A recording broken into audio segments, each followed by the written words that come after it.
Going to call this special meeting to order. You would mind taking your seats, please? A little louder. City Clerk, can we have roll call, please? Councilmember Mahan, O'Neill, Davis, here. Watanabe, Kolstad, Here. and Mayor Gilmore. Here. So the item on the agenda is action on authorizing the city manager to enter into 2 option agreements with Park Central Apartments LP Prometheus for the Franklin and Washington Street right-of-way easement acquisition. I will be asking Vice Mayor Kathy Watanabe to come take my place at the dais here, since I do have a conflict of interest. I own an office building right across the street from one of the projects here, and therefore I'm conflicted out. So Vice Mayor, if you'd like to take over, please. Thank you. Okay. Going to Pete's. Okay.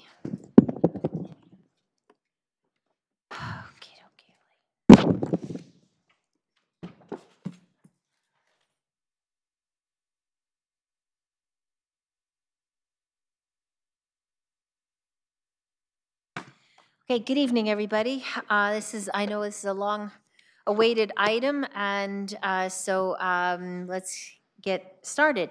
As the mayor said, this is an action on authorizing the city manager to enter into 2 option agreements with Park Central Apartments LP Prometheus for the Franklin and Washington Street right-of-way easement acquisition. City manager. Yes, thank you. If I can have the presentation, please. Thank you. As you know, staff was here on June 12th and had quite a lengthy and comprehensive presentation for you at that time that went through the option agreement and some of the key terms, as well as the alignment and a number of other elements. Today we have a much shorter presentation just to kind of bring back some of the highlights that we presented. Once again, always good to show you the map, and wanted to highlight also the city-owned properties with Prometheus right there, and in green, Washington Street, as well as Franklin Street. One of the key things we had discussed previously was the way we did the negotiations with Prometheus. We had about a 3 to 4 month process where we negotiated, and that was very comprehensive. We discussed the property values, where there's discussions about rent loss, number of improvements that were on the site, parking, and ultimately coming up with value ranges, both from a city perspective and Prometheus perspective. At the end, we ended up with a proposal for $2.6 million, which included $1.8 million for the actual easement itself and $800,000 in parking and rent loss. In addition to that, the city's committed to provide 39 parking spaces for Prometheus out of the 78 that are being removed with the project. For a period of time until the Prometheus site redevelops. Wanted to briefly go over the key terms we reviewed on June 12th. And one of the key highlights, there's a couple of changes that are bold. One is that the option agreement, as you know, was not linked with the Benton project at the time, and it was not linked during our negotiations. It was a standalone project. So that has changed since the applicant linked them as part of their planning commission, but I did want to highlight that as part of our negotiation process, we took them as individual projects and they were not linked as part of the analysis. The other key terms stay the same, but I do briefly want to go through them. One was to acquire the right-of-way easement in perpetuity. We're entering into a 10-year option, so an option to buy it. And that $90,000 is a non-refundable deposit, which gets the process started. If we do exercise the option in the first 4 years, the value of it is the value we discussed, $1.8 million for the easement and $800,000 for parking and rent loss. If we do it after the 4 years and before the option expires, we would have to do any appraisal for the easement at that time.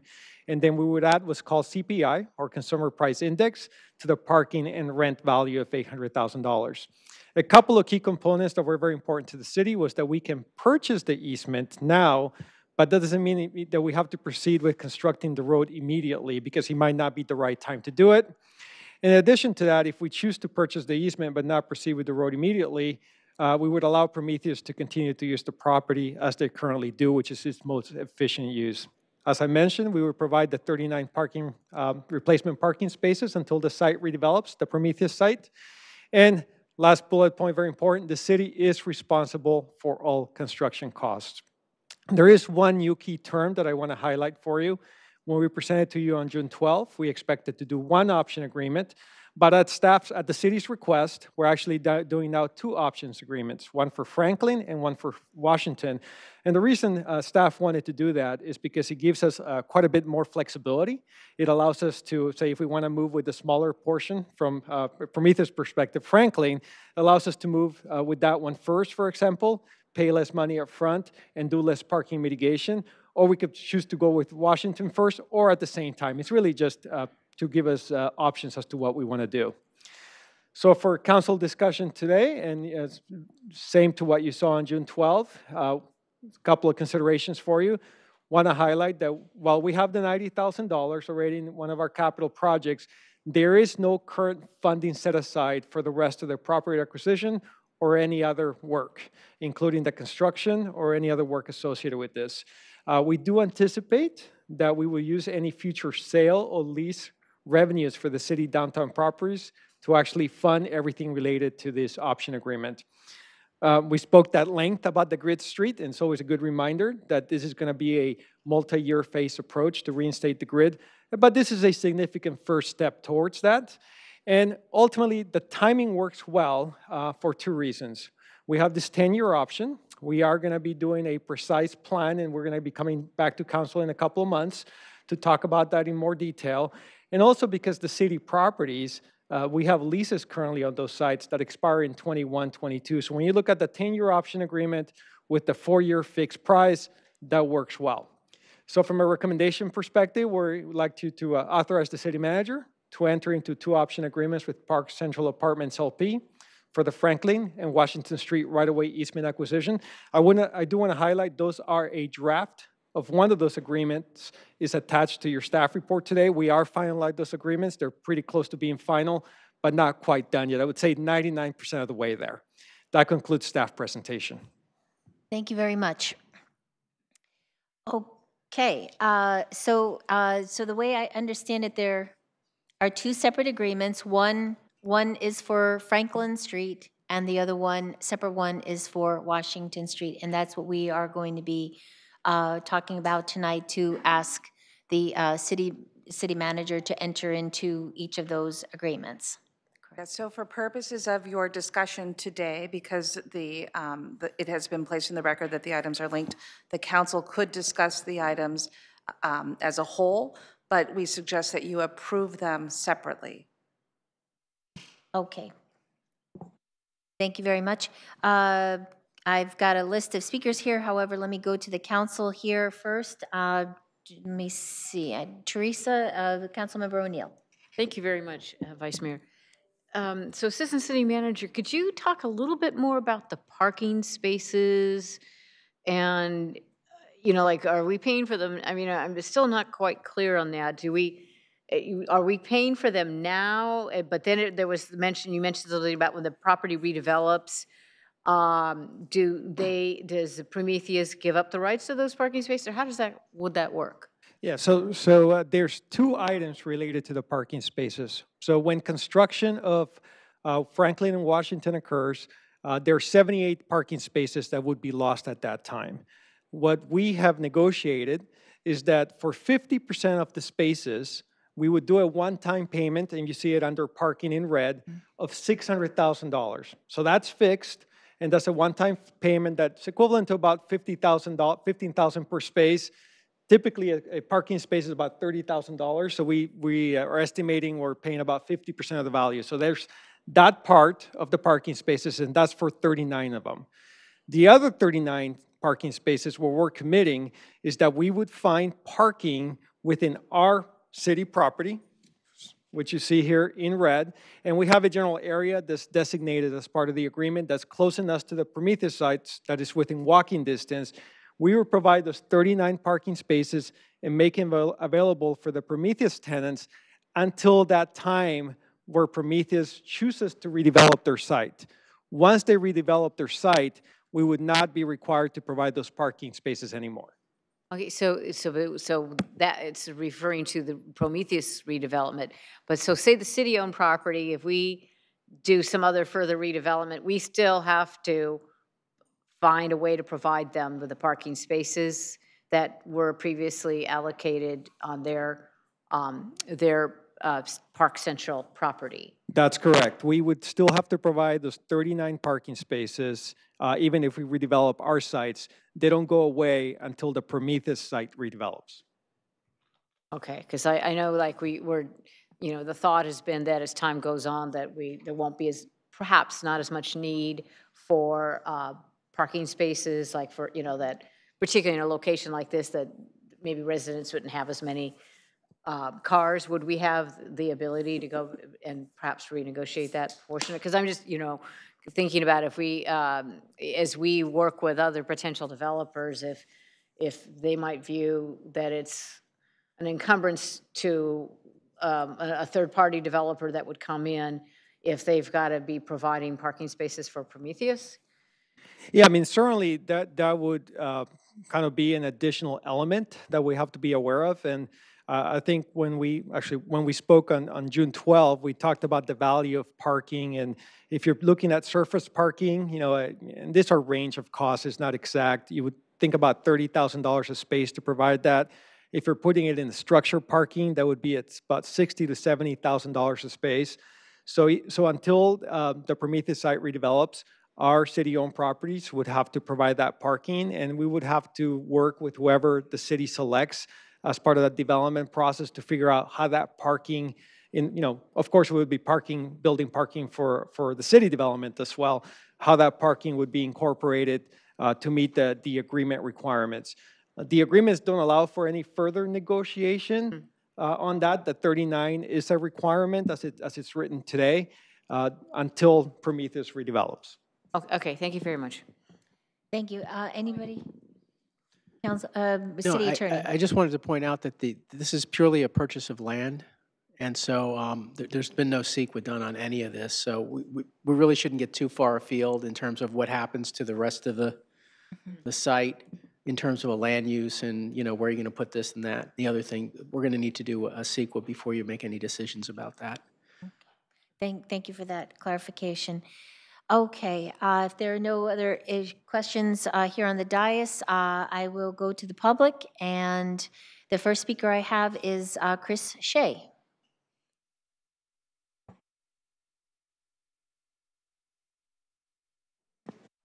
Welcome, Mr. Shea. Nice to see you. Thank you very much, Vice Mayor. I appreciate this greatly. I'd love to be able to make my remarks to both projects, if that's at all possible, just to be in the interest of time. Good evening. My name is Chris Shea, and I'm this. We're talking about one. Oh, just this one. Okay. Well, then I'll ad lib it and just talk about the. Speak again. You can open the public hearing on the other agenda item as well if you want to have the both items of them heard jointly. at once? You can if you would like. We can. I'd be more than happy to keep myself just reflecting the importance of the Franklin Street, the historical return to the street is very important to both the university and I know the community members. I'd like to thank both Prometheus for working with the Old Quad and reclaiming our downtown in these conversations, and just let everybody know how important the Franklin Street is to the larger university population. So I'll leave it at that, and I'll come back later to be able to speak to Thank you later. very much. Thank you. Okay. I want to clarify that, yes, as I mentioned earlier, your council dialogue can interchange between both items. Both the public hearings are open, as well as the community input provided. When you act, you should act separately on the items. Okay. So both items are open. You can Well, speak to do the. you want to just call the next item as well, and then you can That we begin? And then that way we don't Yeah, have no, I any. think they only I'm sorry. they only call the first. Okay, thank you very much. So- Okay, so we will then entertain a motion then to open both. You don't need to open the public hearing. You can just say we are now beginning the public hearing on the other item as well, and this item is still open for Okay, hearing as well. So the speaker's remarks can go to both items at once. okay, so in the interest of just ease, we will open the public hearing on both items. So this will also include 575 Benton Street. Okay, so Mr. Shea could come back and speak if he would like. Yes, I would suggest that after this one comment, we do have a presentation for the other item. I apologize, I thought you had opened up both public hearings, but upon the input from Mr. Shea, we can provide the presentation, and then we can hear public comments for both items at once. Okay, that sounds fair. Absolutely. Speak fast. Absolutely. Good evening. My name is Chris Shea, and I'm the Associate Vice President for Operations, including Campus Development at Santa Clara University. As partners in a highly interested institution, Santa Clara University is excited to advocate for smart, transit-oriented design in the new housing and retail projects in the transit area. Making our community better is one of our most important endeavors, in addition to ensuring that we educate the future leaders and community members of tomorrow. As a way of introduction to why this is important, the university, we surround this project on 2 of 4 sides, and while not a part of the project, certainly we're going to be affected by the outcome. We were very pleased when Prometheus took the opportunity to work with the community, especially with the Old Quad leadership, with our Reclaiming Our Downtown colleagues, city staff, and the university to make this a better project. Just as importantly, we're very excited to see a joint vision for the return of Franklin Street come into sight as part of these conversations. As a side note, in place where the history means so much and our connection to our past so dear to our community, I would like to point out that our bees located on the Forge Garden across the street from the project are at least a 1,000th generation Santa Claran. This is due to their incredibly short lifespan. This is my way of inviting our newest members of the community to our garden and to our campus, as well as to our existing members. On behalf of all the organizations that need workforce housing, thank you for reviewing and considering this as well as other well-designed transit-focused projects. While this particular project will not solve all the issues that nonprofit institutions are facing, it helps to start somewhere. We're excited to see the old teal sheds come down and continue a substantially enhanced entranceway into our city and to our campus. Thank you for your time and efforts, and thank you for your consideration. Thank you very much, Mr. Shea. Okay, that being brought to our attention, I will turn this back over to, the Assistant City Manager, Community Development Director, Andrew Crabtree. Thank you. I have a separate presentation. So Andrew Crabtree, Director of Community Development. Thank you. Vice Mayor, members of the council. And I will walk through the other item here tonight. That's a proposal for 575 Benton Street mixed-use project. And what this item consists of is a general plan amendment to change the designation of the site from Santa Clara Station high density to very high density residential. There's a proposed rezoning to allow residential use on the site. There's a vesting tentative map and a development agreement, and I'll walk through the terms of those. They have included in their application a street vacation. That's not part of the action tonight. That will come back to the council at a future meeting. And then collectively, these items do allow the development of 355 apartment units and approximately 20,000 square feet of ground floor retail on the site. The project site is located on the northeast corner of Benton Street and the Alameda. As mentioned, it's 5 3/4 acres, 12 parcels, and does include portions of Fremont Street and Sherman Street. Santa Clara University is located to the south, including the 1,000th generation bees.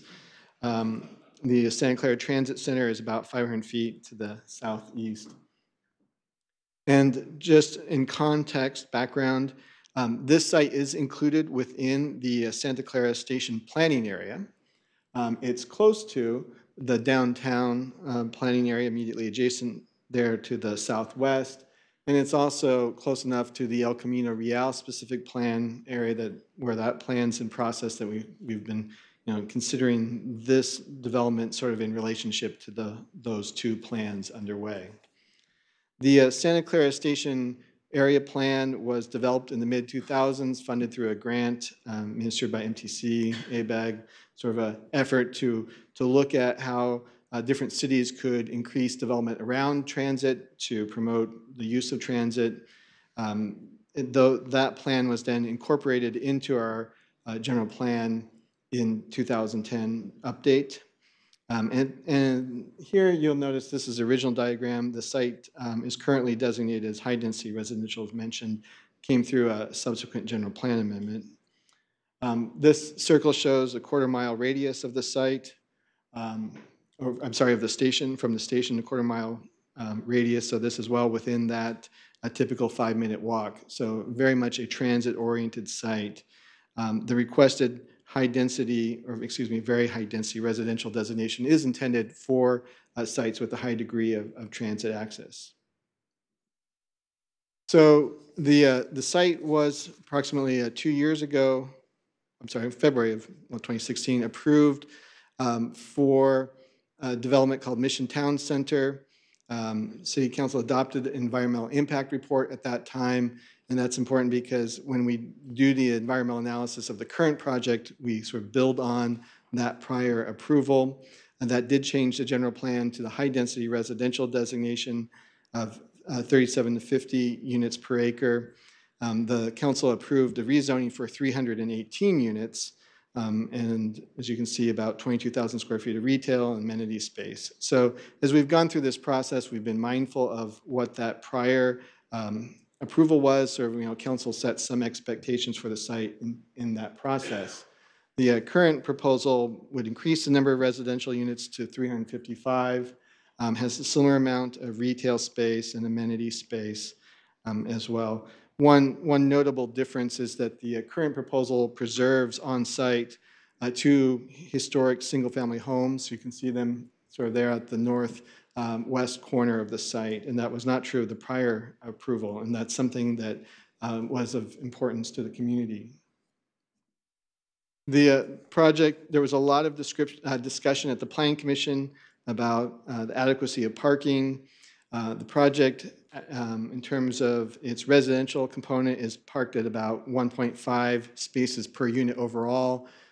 There's a mix of 1 and 2 bedroom units, more 1 bedroom than 2. So that really means there's more than 1 space per bedroom, if you look at it that way. 1.5 is a relatively, modestly higher than you might see in some of these projects. It's well within the range of normal for a multifamily residential project. And the retail portion of it is parked at 4 per thousand, which is really fully parked. So there should be sufficient parking for the project. There are provisions for electric vehicles included in the parking. Some of the amenities, just in summary, these sort of interior courtyards to the project that could be programmed as a barbecue area. There is a dog park included within the project, sort of a public-facing courtyard on the Alameda, a roof deck with amenities for the residents. This is the project elevation.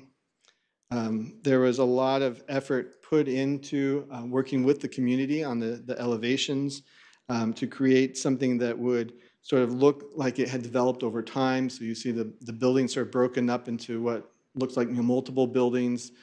There's also, in response to community input, desire to give it sort of more of a historic industrial look, and that's reflected in these elevations. And you see additional elevations here. And the project does sort of scale down a bit as it moves away from the most transit-oriented corner of the site and closer to other lower intensity development. And there were a significant number of community meetings conducted with the applicant and where they made changes to the project. This kind of summarizes how the project related to the prior approval. They are notably asking for more residential units, a slightly higher density, and that's why they need the general plan amendment portion of the application. The commercial is very similar. What they've included that's a little bit different is some live-work space in this current proposal. And then the affordable housing component is the same, sort of carried over from the prior approval. And then, as mentioned earlier, this does have the added benefit of preserving the 2 historic homes. This shows the change in the architecture from the prior project at the top to the current.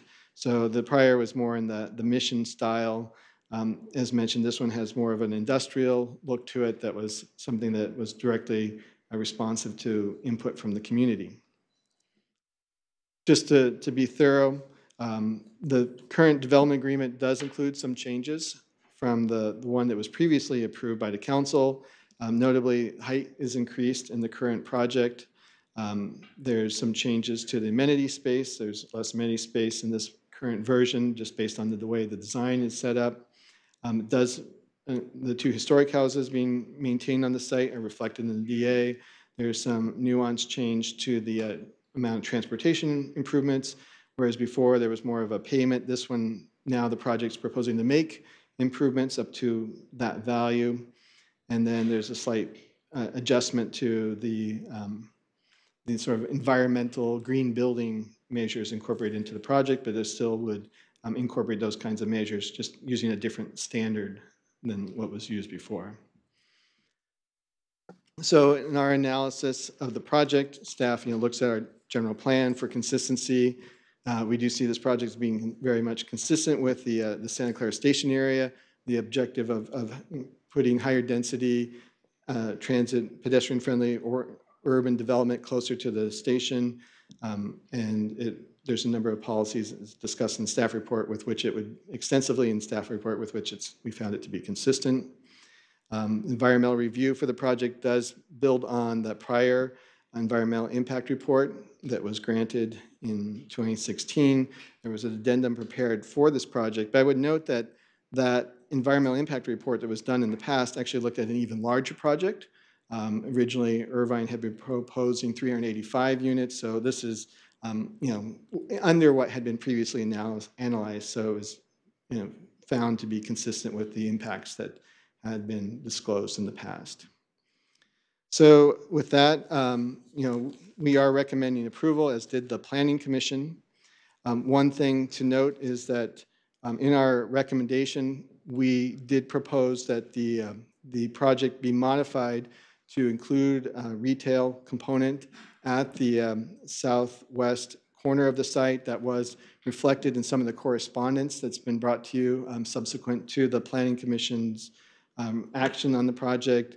The Planning Commission discussion really focused on other issues and didn't address this, but in discussions with the applicant, they're open to the idea of adding that retail on the corner in place of some of the live workspace that they had previously proposed and meet that need. So as long as there's flexibility for staff to work with them on how to do that, I believe they're open to that change to the project. And so with that, staff's available for any questions you might have. It won't change the amount, the square footage that's been allocated. Is it 20,000 square feet of retail? Right. Their current proposal is approximately 20,000 square feet, and they've said that they would look at, of retail plus 2,000 square feet of live workspace. So keeping that overall 22,000 number, but without the live workspace counting towards it, they would be open to the additional sort of 2,000 square feet of retail at the corner, is my understanding. Okay, thank you very much, Mr. Crabtree. Council, any questions or comments before we go to the council? Okay. Okay, thank you very much, Mr. Crabtree. Okay, we will move then into the public hearing. And the applicant, yes, no, I was just taking it one thing at a time here. We got a lot of moving pieces going here tonight. So, yes, it is, and I have to be doing it, don't I? So, nothing like a challenge. So, welcome, Mr. Moss. Nice to see you. You are the applicant, so you have 5 minutes? 10. That's what I thought. It says 5 minutes on the clock. Okay, thank you very much. Okay. Yeah, thank you very much. I appreciate it. I think we have, 10 minutes for this one, and there's 2 projects, so I can go for 20 minutes, no problem? Maybe not, okay. We'll talk fast. Yeah, I'll talk fast. I'm always good at doing that. So first of all, I want to thank you and I appreciate the opportunity for us to come here and share our plans with you this evening. Planning staff has done an excellent job in putting together the report, and then Andrew did a most comprehensive job in terms of the overview and pretty much communicated everything I was going to communicate, but I'm going to still have to repeat it just for formality, if nothing else. But no, I'll touch on some other things as well. We agree with everything that was put into the staff report. We agree with everything that Andrew said this evening, but we especially agree with the conclusion, which I'm sure you all remember, is a recommendation for approval this evening, which we think is fantastic. And Andrew touched very quickly on what the Planning Commission did a few weeks ago, but of course I want to emphasize that Planning Commission did approve or recommend approval to yourselves unanimously which we find very unusual in this day and age. There was one abstention on the vote, but we were very happy and proud to be able to receive that. So with all that said, I'll try to be pretty quick here, and I think I can succeed in doing so. What I want to go over is mainly the changes that have occurred to this project since Irvine, way back 2.5 years ago in February of 2016, received approvals for their project. Before I do so, I just want to go through 2 slides. Andrew touched on a lot of this, so I'm not going to go in detail, but clearly transit-oriented development to the 5th power, if such an animal exists. I mean, we're right across the street from not only a transit center, but I want to remind council that this is not your normal Bay Area Transit Center, but we've got VTA, we've got Caltrain here, and then we're all very hopeful to be able to get BART to locate at this location in the not too distant future. The other thing I want to point out, and the gentleman who was nice enough to come up here from Santa Clara University and speak earlier, you can tell, a lot of our property, 2 sides of it is surrounded by Santa Clara University owned property, residential and commercial, and most of that is rental. And then commercial abuts our site as well. And then we have some residential off of the Alameda on the far part of the site, and a lot of that is rental property as well. So this is one of the few large properties that is not, completely surrounded by single-family detached homes. So we do think it's an unusual site in that regard.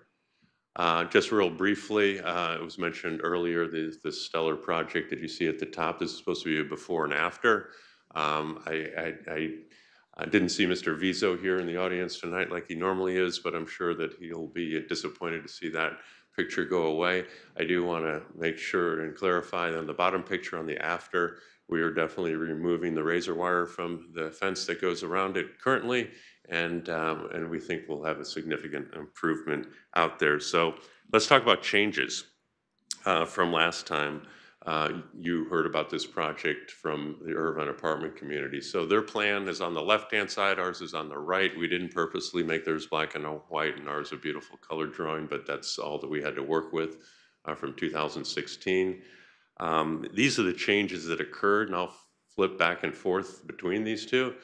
Unit count was mentioned earlier. Just want to expand on that a little bit. So Irvine actually came in with 470 units, then they reduced it to 385, then they reduced it to 370, and then the night of the council meeting, they agreed to do 318 units. A couple of weeks after that, they decided that that economically was not feasible. We all know Irvine is a very large firm. I'm not sure if I can recall them ever dropping a project before. The reason they did it was just it was not financially feasible.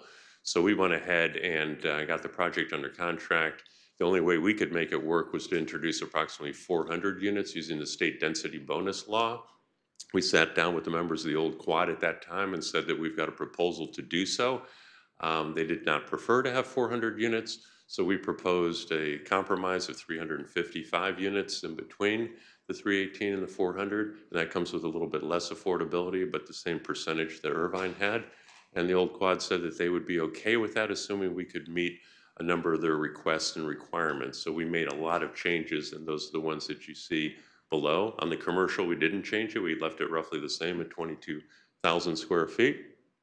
The heights, though, are real important. We didn't really change the heights on the perimeter of the project. So from a massing standpoint, if you walk around the property, the additional units we put were internal to the project. So it won't take on an appearance of anything that's more massive. We do have one rooftop item element that goes up a little bit higher than that, but the vast majority is around 70 some odd feet. The Benton Alameda sections as well, or elevations, are limited to 3 to 4 stories. And then, I mentioned Fortress here. We're not a monolithic building. We changed this radically in response to the old quad's preference to open up the project. So you can see, I don't know if this works here, if I can push a button for that pointer work. I don't know, I guess it doesn't work too well, but if you look around the perimeter of the project, you can see on the left side with the Irvine project, it's basically a walled in. Does work? Sorry, a different one. So this coming around here, you can see there's no breaks in the building as you go around the perimeter of the entire project. So it's 3, 4, 5, 6 stories and up to 72 feet of height with no break. You come over to what we did, we created a huge break over here on Alameda. We actually incorporated a public park there. We've got a couple of homes that were mentioned earlier that from a historical standpoint, we're relocating. Those are single-story homes, so that creates a break in terms of the massing. Then we opened up this area off of El Camino, separating the buildings.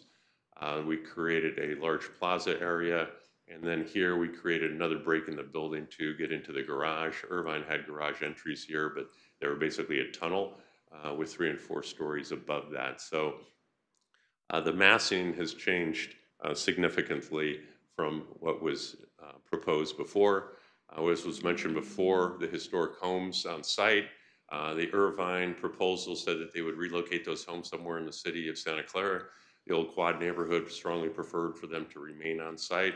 So we are relocating one and leaving one, but they'll both be on the property. The big change, or one of the biggest changes, is right here. So 6,000 square feet of open space, or 6,500, is what Irvine had. We're at 15,000, so we're 230% more than they are. And where are we getting that? They had their open space right here at El Camino and Benton. Old Quad really did not want that to be the plaza because of all the street traffic over here. So we relocated that. We have a very tiny plaza here, but a large one off of, I don't know how that worked. Sorry. Yeah, okay. So we've got a much larger one off of Benton, somewhere right over there. And then we've also gone ahead and created a park, a public park over off of Alameda as well. So we've got over 200% more open space than what Irvine had. Architectural style is really important. So we sat down with the old Quad. They really didn't appreciate the Mediterranean style of Irvine's project, and they wanted something different. So we went ahead and had our architect work closely with Rob Mayer, who is a resident in the old Quad and an excellent architect. And I have to admit, he significantly had changed and helped to change working with Chuck Tang, our senior architect is on the design side. And they came up with some great ideas, and I owe Rob a lot of gratitude for that. So hopefully folks enjoy the architectural style that we've got now. It's quite different. So that's a summary of all the big changes. Mentioned earlier, outreach, significant outreach with the old Quad. And it was through that outreach that all the ideas were generated, or at least a lot of the ideas were generated as far as the changes that we made to the plans since February of 2016. So we have with us our design architect to answer any questions that you have. It doesn't look like he's going to have enough time to present as usual. And then we also have some of our retail specialists here as well. And then in addition to that, I've got a couple slides here in the event the council has interest in discussing the parking issue that was brought up earlier. As far as Franklin Street is concerned, I've got a lot of data that I can share with you should you have interest in looking at that as well. So I'm open for any questions that you may have. Thank you very much, Mr. Moss. You still have 17 seconds if you'd like. Oh, yeah, no, I'm good with that. But you did a good job. Okay, thank you very much. Council, any? Okay. Okay, Mr. Moss, we will open it up to the public then, and the first person I have is Mary Grizzle. Mary, I see you. It's your turn to speak. And each person has 2 or 3 minutes. My sheet says 3 minutes. Is that accurate? Or 2? 2 minutes? 2 minutes. 2 minutes, okay. I won't take the 2 minutes. Okay. I just have a quick question. I would like to know if the city, if the 8-block grid, I would like confirmation from City Council that the 8-block grid, the properties, including the city properties, are going to be included in the precise plan. I'm not very happy with the agreement that's being set forth, but however, if I can get confirmation that all of the properties in the 8-block grid are included in the precise plan, then I will be somewhat happy. Okay, so this is a Franklin Street question. Deputy City Manager? So, yeah, the staff will be coming back to council in the September timeframe to discuss the precise plan for it with you. What staff is proposing to do as part of that is to include the area that's part of the downtown. If we can pull up the previous presentation that I did earlier, I just want to go to the map to make sure there's no confusion. There we go. It would be the area between Monroe, Benton, Lafayette, and Homestead Road. And as we discussed on June 12, there's been a lot of interest both from the community and the council on restoring the grid system. Staff is going to include that as part of the items that would be analyzed as part of the precise plan. But of course, ultimately, once that's analyzed, the council will have the opportunity to determine if that's something they'd like to proceed with, and the appropriate CEQA would have to be done. But as part of the analysis, staff is proposing that would include reinstating the grid system within the precise plan area. Including the city properties? Including the city properties, that's correct. But it's not yet been agreed upon.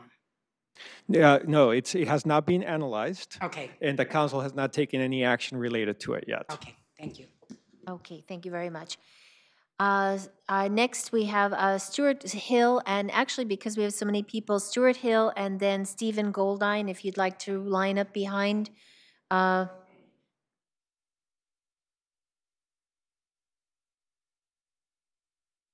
Welcome. Thank you. I just want to compliment you all on working with us from the Old Quad neighborhood. And there's so many people that's been involved in this to get to where we are right now. And I appreciate it as a homeowner in the Old Quad to finally see action being taken and some really good items being finished today to move on. I appreciate all your time. And if it hadn't been for all of you, as well as so many other people, Adam Thomas, I always forget Rob's last name, so many people here, we could still be at a big stalemate. And I'm happy to see action moving forward so that we can envision something, hopefully in the next, 20 years or less. In our lifetime. Thank you. Thank you very much. Appreciate the comments. Mr. Goldine. Hello, Stephen Goldine here. I was asked to read a letter for Lou Faria. He wasn't able to be here tonight. He's out of town. So I'll just read a quick piece by him to council members of Santa Clara. Previous obligations prevent me from attending this evening's meeting in person, so I'm writing to express my support for the proposed agreement between the city and Prometheus Real Estate Group regarding Franklin and Washington Streets. As a longtime resident and community advocate in Santa Clara and the Old Quad, I recognize that this is an exceptional opportunity is only possible in present circumstances and stands to be a critical catalyst for development of our long-absent downtown. It's my understanding that the terms of the deal repurpose a large fraction of the original Franklin Street footprint, currently part of the parking lot for Park Central Apartments, to once again being the main artery of downtown Santa Clara. The cost to the city is reasonable, and while the new street is not the exact original footprint, it's a reasonable compromise considering the location of one of the development's buildings. Additionally, Prometheus is bringing much-needed housing to the greater area at 575 Benton. It's also notable how cooperative they've been with the community regarding this design, the design of the development. Right-of-way for these streets is the important first step from rebuilding our downtown. It's not new to observe that the deleveling of our downtown was one of the worst decisions in the history of Silicon Valley. For over 50 years, we have talked about the return of the downtown, but have made little physical progress, in part because of the absence of our two most central blocks has been a long obstacle towards serious planning and action. I encourage more collaboration between the community and the city developers to find solutions such as the Franklin and Washington Street proposal. It is only with this type of creative approach to our unique situation that we can bring a real downtown Santa Clara to fruition. Sincerely, Lou Faria. Thank you very much. That's a very good letter. Next speaker, Adam Thompson, and if Marie Mayer would like to line up behind Mr. Thompson, and Mark Kelsey will be behind Marie. Welcome, Mr. Thompson. Good evening, council, city staff. So my name wasn't up there, but I am the president of the Old Quad Residents Association, and this project is really 4 years coming. I mean, I started out 4 years ago in my late 20s with Irvine, going through the original proposal and spending a lot of time with them. And then when Prometheus took it up 2 years ago after Irvine decided to drop it, You know, the new project, the new Benton project is a much better project than what Irvine had proposed. I mean, on all fronts. You know, the design is going to be more, we talk about design on a lot of projects, but the design is going to be more fitting to the neighborhood. And it is going to be important to drive by that project for the next 50 years and go, you know, that's a nice looking project. It adds value to the neighborhood and the community. They did listen to a lot of the community members on saving the 2 historical homes, and I believe they're actually allowing one of the residents to take another home and move it to another site. So it might even be 3 homes that they're saving, which I think is also good for the community. You know, and then we have the Franklin. I mean, you know, we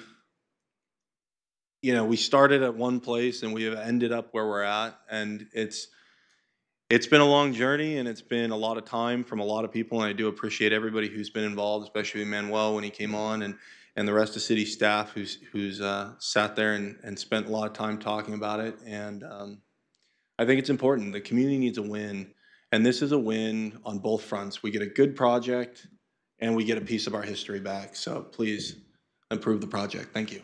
Thank you very much. Marie Meyer, Mark Kelsey, and Mitchell Mencken. Hello, my name is Marie Mayer. I'm a resident here in Santa Clara. I'm also a member of the El Camino Real Advisory Committee. But I just wanted to say that I support both the Benton project as well as the Franklin Street Agreement. The city both wants a downtown and wants more housing. The developer Prometheus has worked extensively with the city to make that development an asset to the city, where there's something that even the residents who don't live there can enjoy. They've worked extensively on their architecture and design to make it fit into the area well. And there's been a lot of creativity on both fronts to get this portion of the Franklin Street footprint back. And I think that we're going to need a lot of creativity in this downtown area if we're really serious about getting the downtown back. So not only is this a good project because both parties win, but it's also, again, what I hope will be the first of many creative projects that symbolize what the city is going to have to do going forward. So I really encourage you all to approve the project. And I want to thank the staff and the developer for working so hard to come into this agreement. Thank you very much. Thanks. Mark Kelsey, Mitchell Mencken, and then Robert Fitch. Welcome, Mr. Kelsey. Good evening, council members. Thank you for the opportunity. I would urge approval of both projects, both the option agreement on the Franklin Street as well as the Benton project. I want to say thank you to Prometheus for listening to the community about the Benton Street project and making changes and really being a partner in this. I also want to say thank you to Prometheus for the good faith effort in working with us on Franklin Street, which is going to be a really important and positive step toward getting downtown restarted. So I think those are both very, very important. I thank you to the city staff for all the hard work that's gone into all of this. This doesn't just happen easily, and to the council for all the support on these projects. It's also been the work of a lot of community members in providing input and reclaiming downtown, the Old Quad Association, and I think all of those individuals deserve credit, but in particular, I also would thank Adam Thompson for leading this effort and thank him for his work on this. And again, urge you to approve both projects. Thank you. Thank you, Mr. Kelsey. Mitchell Mencken, Robert Fitch, and then Michael Tsai. Hello. Thank you, Vice Mayor Watanabe and Council for allowing me to speak tonight. My name is Mitch Mencken. I'm here on behalf of SV at Home, which is an organization that advocates for policies, programs, land use, etc., that leads to an increased supply of affordable homes. And we are here tonight because combating the shared housing crisis that we face today requires increasing the stock of affordable housing in each and every city in this county. So therefore, we are here tonight to voice our support for the mixed-use project at 575 Benton. This project brings 355 new homes to Santa Clara, which 35 would be set aside for low and moderate income households. And as it stands, Santa Clara is 1,700 units short of its regional housing needs allocation goals for the current cycle. And a project like this one would be a significant step towards making a dent in that goal. We support moving forward without any delays. Thank you, Council, and thank you to staff for the hard work it took to bring this forward. Thank you very much. Thank you for pointing that out about the affordable units. Mr. Fitch, and then we have Michael Tsai and Ruben Camacho. Welcome. Robert Fitch, a long-term resident of Santa Clara, and to emphasize our historic nature, descended from one of the founders of the Mission Santa Clara, Joaquin Moraga, who led the soldiers down. just as an aside, so I'm familiar with history. I strongly support constructing housing at Benton Street and El Camino Real. Working for the past 9 months to simply add a single bathroom and convert a home office into a 4th bedroom for my son reminds me how hard we have made it to add any housing here in Santa Clara County. Our lack of housing prevents so many other sons and daughters of Santa Clara residents from finding homes here. We as a community should work to encourage housing so our families do not have to leave the community they were raised in. This proposed pedestrian-oriented development is located across the street from the Santa Clara train station. There is no better location to provide substantial and badly needed housing. While any intense development brings traffic and other impacts, this location minimizes that impact by its proximity to the train station. This development will also improve the area. Now anyone arriving in Santa Clara for the first time sees the ugliest building in town across the street. What should be welcoming instead gives the wrong introduction to the old quad and its historic and remaining beautiful buildings. Construction of this proposed project will help link our train station, soon to be the terminus of BART, to the heart of Santa Clara. It will encourage pedestrian traffic from the station along Benton and further into the community. I strongly encourage the council to not put any barriers in the way of providing this critically needed housing. I just wish it was even more units. Thank you. Thank you, Mr. Fitch. Mr. Sy, then Mr. Camacho, and Brian Goldenberg. Good evening. My name is Michael Tai. I'm the founder of a grassroots group called South Bay YIMBY, which stands for Yes in My Backyard. And I strongly support approving both Franklin Street and Benton. I studied environmental economics and policy at UC Berkeley, and I also studied transportation at the Transportation Institute. And in all my academic studies, I have to say that these developments check all the boxes for what you want to see in a good project. Now, maybe you've heard some naysayers talking about traffic. It might be tempting to think that denying these projects is going to prevent the traffic, but I think if anything, it would make it worse. Because if people don't live here, they're going to live somewhere else that isn't close to a train station, and they're going to take their cars, or they're going to live in Milpitas. And guess what? You're going to have trips to and from work going through Santa Clara twice a day. That's going to greatly increase the traffic. So definitely put this here next to the train station. As for personal stories, I like to get my hair done in Santa Clara. My hairstylist, he frequently complains about businesses next door just secretly using their space for housing, and people are sneaking in mattresses. And I think that, if anything, that's just a sign of how badly housing is needed in this area. I used to live in Domicilio. It was a great project next to Santa Clara University. And you would see stories that a lot of Santa Clara University students, they're just piling into single-family homes because they can't afford to rent in Santa Clara, and turning these single-family homes into basically multiple apartment units and bringing their cars with them. And that's what's really creating the impact against the neighborhood. So I think this development is really going to address all of these concerns. There's no better place to put it than right next to the train station. And Vice Mayor Watanabe, I remember a few years ago at VTA meetings, you were talking about how you were going to bring more housing into the Santa Clara and really take the lead on this. And I think this is a perfect opportunity to do so. Thank you for that reminder, Mr. Sy. You got a good memory. Welcome, Mr. Camacho, and Mr. Goldenberg, and then Frank Lemon. Good evening. My name is Ruben Camacho. I'm a lifelong resident here in Santa Clara. I just want to appreciate the time to thank you both, the group that is doing the development, and the City Council for providing this great opportunity for the City of Santa Clara.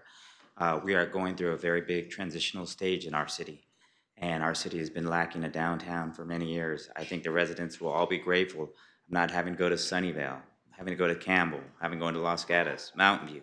The list goes on. Everybody else has ones, we don't.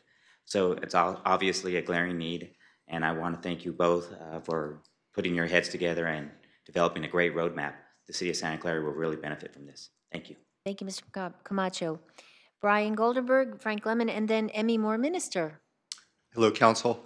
As a lifelong resident of Santa Clara, I'm very excited about this project and the opportunity that it provides for us, the potential for development as transportation access increases in that area, And just to echo what Ruben Camacho just said about making Santa Clara more of a destination so we can stay in our city as opposed to going to the surrounding communities.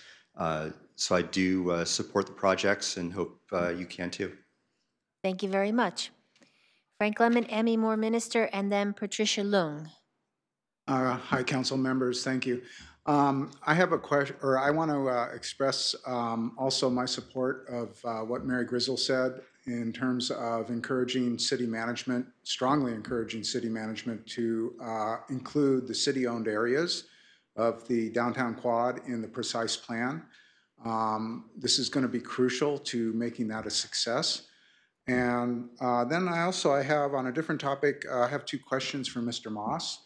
Mr. Crabtree's presentation showed 86-foot elevation, and Mr. Moss showed 75. I think he indicated there was one exception to that, but I'd like better clarification on that difference. And I'd also noticed on the elevation drawings, I counted 5 stories, not 4. So I'd like clarification on the discrepancy between the elevation drawing and Mr. Moss's 4-story statement. Thank you. We can address that and when the applicant makes a closing statement. Okay. Welcome. Good evening, Vice Mayor and City Council. It's my joy to be here. Who would have thought that 40 years ago when I was co-founding the Old Quad Residents Association with Lou Faria and our neighbors that we would even ever today be talking about bringing our downtown and opening it back up and define our center core. Of course, I'm in support of it, and I know there's been a lot of work. There's been a lot of collaboration, and there's a lot of community involvement.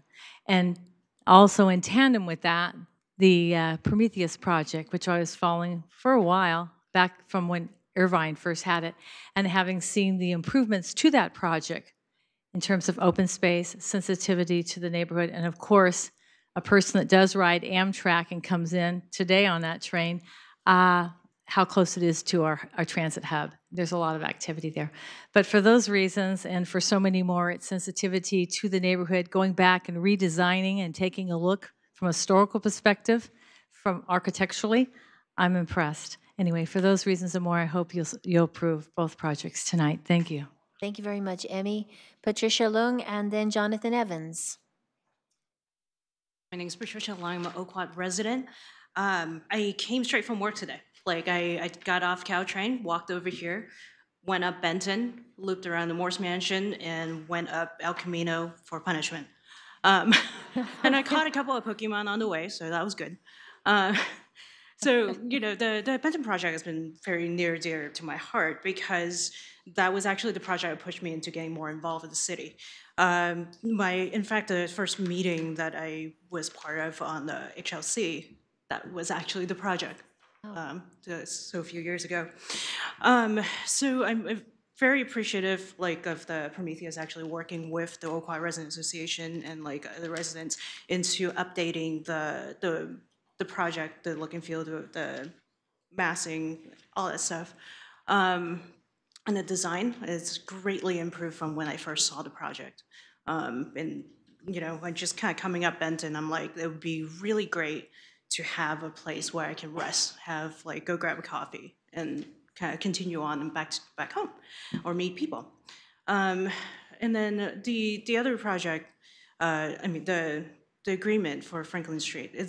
I feel like it's a great opportunity. It's the first step. We're actually making a step towards something that we all want. And I appreciate city staff working diligently with all the parties involved and coming up with something that's actually agreeable for everyone. So I hope the council approves both projects. We want you to catch some more Pokemon while you're out there. So. Well, there's 2 Pokestops sitting right here, so I've been busy. Okay, go catch them. Got to catch them all, right? Okay, Jonathan Evans. Hello. My name is Jonathan Evans, and I'm a Santa Clara resident who lives in the Old Quad area, just around the corner from Franklin Street. Both these projects, I think, will be very good for the city. I like that for the Franklin Street, we're going to finally do something to reclaim the downtown, or at least rebuild the downtown. I got really excited a few years ago when you started doing these downtown rebuilding meetings and that would actually get something going. And I think this project and getting the street back is a first step that we can use to actually bring back that area. And I also agree with some of the statements that we should make sure the city-owned property becomes part of some sort of specific plan so we have an idea of where we're going. So yeah, I like that project. On the Benton Street project, I also was excited about that. I like that Prometheus, unlike Irvine, actually listened to the community, and they took what was originally a very ugly project from Irvine that didn't fit into the community at all, and they took all the feedback and they built something that is high density, high enough density that it fits by the train, but also blends into the community. And they did a lot of architectural revisions to make it fit into the community much better than the plan that was there before. I also like some of the retail changes they made because it's a little more inviting. There's a bigger park, so it feels more inviting to the community and not like a fortress that walls you off like the previous project. So I think it combines a lot of elements that a place the community can go to, but also providing the necessary housing we need by a transit area. So I hope that you approve that project as well, because I think it's better than what we had before, and it's better than the green boxes that are there today. Thank you. Thank you, Jonathan.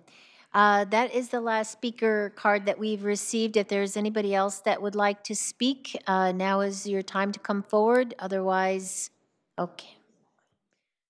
Linda Mello? Oh, no, I'm sorry. Okay, sorry. Not related, but hi, thank you for hearing me. I'm part of Reclaiming Our Downtown, part of the core team. And like Mary, we would love to see our 8-block grid have a precise plan as soon as possible. What I'm proposing or asking is if we can have confirmation that we won't start any of the projects until we have a date that we can discuss part of the plan for the 8-block grid, having a precise plan. So I would like to know, are we able to get a date soon for this discussion? I don't know if our deputy city manager. We are looking at late September, and we'll note that on the tentative agenda calendar that we publish regularly. And I'm sure Still that sorting through the dates in terms of scheduling out August and September on the many items we need to bring back. And that works out perfectly because we're about to go on break. So, but when we all come back, we'll all be ready for the precise plan. Okay, that sounds great. And I just wanted to share a little story of just being a Santa Clara resident, because I'm really excited, like most people that we've been talking to, about reclaiming our downtown and having it be vibrant, like some of the downtowns we've been going to. I often go to Santana Row or Mountain View, and it's a great place to be and hang out. A few days ago, my husband and I were walking our dog as we usually do, and we usually go over to the Panera area because that's the closest to us, and there's a lot of area to sit out. And I said, why don't we go downtown? And he said, well, we don't have a downtown. Well, we have some things going there. So we walked through the Carmelites, which is a beautiful place to walk. And once we went through there, we're like, okay, now we need a place for outdoor seating because we have our little dog with us. So we walked around, and we could have gone to Taplands, and we ended up at the pizza place right there, Seniors, because they had a little outdoor area for eating out and enjoying the night. So anyway, I'm excited to see more of that come to our downtown where we can all walk and have a nice community together. So thank you. We appreciate it. Thank you for sharing. That was a very good story. Okay, anybody else before we close public hearing? Anybody else? Going once, going twice? Okay, may I have a motion to close public hearing, please? I'd like to just place in the Wait. public. When the applicant comes and speaks again, Mr. Lemon, thank you. Before you close the public hearing, Yes. I think it's important, as these items have been inadvertently linked or linked by comment of the developer, we should ask the developer whether there is a commitment to sign both agreements, given that you'll take separate action on them. And the applicant's response is part of the public hearing, so you shouldn't close the public hearing until after the applicant has responded. Okay, thank you very much. Okay, then we'll not close the public hearing, but Mr. Moss, if you would like to come back. And you have 5 minutes, I believe. Okay. Yes, first, in answering the first question, or the last question first, in terms of a commitment to execute the agreement, I mean, in the event that, and we've had many, many discussions with the city on this subject, but consistent with those, should the city decide to go ahead and approve Franklin Street tonight and approve the Benton Street project tonight, we certainly are prepared and will execute the option agreement for Franklin Street as it's been negotiated and in its current form. And we would do so that after the second reading, that will take place, I understand, in a few weeks for the development agreement. So yes, that's a commitment that we will definitely make formally. And is that okay, or is there any questions on that? Mr. Sorry, Lemon. on this subject, sorry. Did you have something? Okay, no comment. Okay, continue. Okay, so Yes. this was supposed to be my rebuttal time, but it didn't seem like there was a lot to rebut, to be honest with you. So I will There answer were the two questions. questions. Yeah, I will answer the those height questions and yes. without a doubt. But one thing I want to start with is there was a Mr. Fitch who brought up wanting to add more units to the project tonight. So if we want to go over that, I'm more than happy to, but I'm guessing that's not going to happen. Okay, so let's move on from that to the questions that were being asked. And if I can have the slide up here, because I want to clarify what I was saying earlier, if there was some confusion on it. So in terms of heights, the comment, the comment that I made was that from the perimeter of the property, the heights that we have proposed for this, and this was germane and critical from our first meeting with Old Quad, is that those heights would not exceed in any material fashion the heights that the Irvine project had. So if you go around the perimeter of the project, here versus here, those heights are all approximately the same. El Camino is an example. Irvine was around 72 or 3 feet. I think we're around 74 or 5 feet. So in terms of the number of stories, I don't recall the exact number of stories Irvine had versus what we did, but what we were focused on were heights. We're 3 to 4 stories around the rest of the project in a manner similar to what Irvine had. So this is a pretty big dot, but that is all 3-story, that's 4-story. This is all 3-story around the perimeter, and then it goes up to the 70-foot height. On our property over here, we are 3-story in this portion. We're 4 stories here, similar to Irvine. We're 3 stories as you come around. We're 0 stories at the park. We're 1 story here. So I take that back. We're a little lower than Irvine. And then we are the same height as Irvine over here. And that is 3 or 4 stories, but it's the exact same height at that location as well. So the one exception is in the middle of the project. So we're putting a roof deck up here and a amenity for more open space for the residents and spending probably $2 million more than Irvine to do that. And we do go up to 85-ish, 86 feet at that location just for this one building right here where it says Club Fitness. And that is stuck behind the 70 some odd foot structure on El Camino, so it will not be visible to folks that are walking around the property. It'll be tucked behind that. So hopefully that answers the questions there. The only other thing I'd like to do is really thank all the community members that came out this evening. I mean, this to me is unusual, and I've been doing this a long time to have this many community members come out and speak in favor of the project. And I do want to give a special thanks, as some others have made, to Adam Thompson. He and I and Marilyn have been working together for the better part of a couple of years. It did not start off nearly as well as it seems like it's ending. Some little rough go there, but we've enjoyed, at least I've enjoyed the relationship with Adam. And I really do want to also thank Manuel where things started off a little rough there, but I think we've worked really well together the last couple of months, and same with Andrew Crabtree.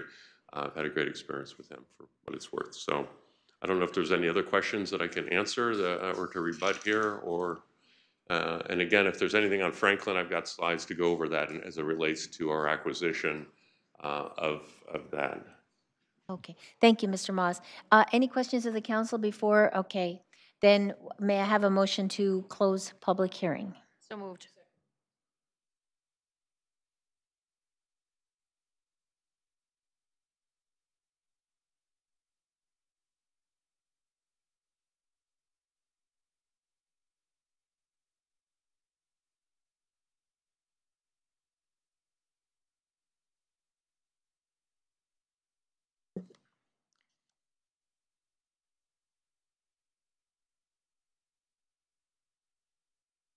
Thank you, and that passes unanimously. Okay, thank you very much. Council. Yes. Councilmember Davis, you are up first. Thank you. This was actually fun tonight. We didn't have people with pitchforks, and so I think what happened here was a strong community building process, and I am so glad to hear this. So we're going to get the best of both worlds. We're going to get housing, and we're going to get a downtown. So I would like to, if at your privy here, I think we have two motions we have to set up here. Okay. So the first one will be to authorize the city manager to enter into two option agreements with Park Central Apartments LP for Franklin and Washington Street right-of-way easement acquisition. Is that the first one? Am I correct with that one? Do we have to vote on that one and then go to the next? Okay. Second? Okay, good. Yes. Yes. Correct. I just read that. Okay. And then we just call for the vote. And yes, please.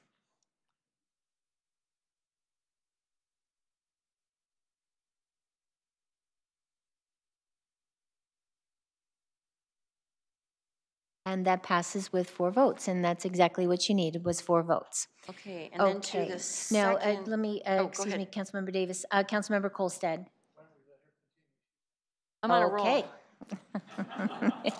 I yield to my council member because I'm on a roll. Okay. Second, motion to adopt a resolution approving addendum number 1 to Mission Town Center final environmental impact report. Is that, we have to do that one first? Or to just approve the entire legal counsel? Thank you. You can approve all 5 I can at do the all same 5? I can do a swoop? Yes. Yes. Okay, so I don't have to read all these. So we will do a swoop to approve 575. Am I correct with that one? Yes. 575 Benton Street with the blessing of the residents of the city. That's my motion, to approve 575 Benton Street. And all 5 alternatives, yes. Do we have a second? Thank you. A motion. Again, we need 4 votes.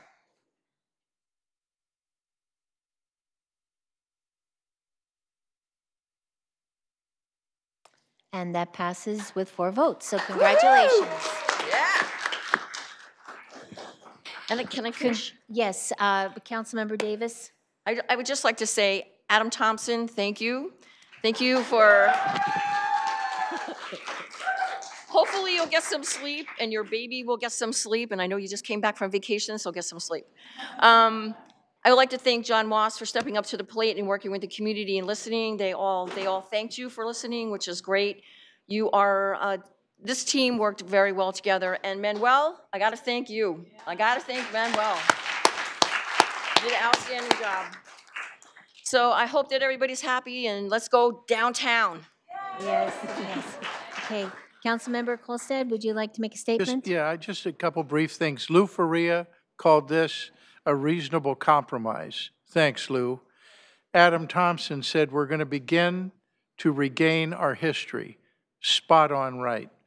And just to reinforce how happy I am with my assistant city manager, who crafted a great deal, my friend John Moss, who listened to the public and compromised, my planning director, you're a home run hitter too. I mean, everybody did a great job on this, and you're all going to win. God bless you. Yes, yes. Thank you. Yes.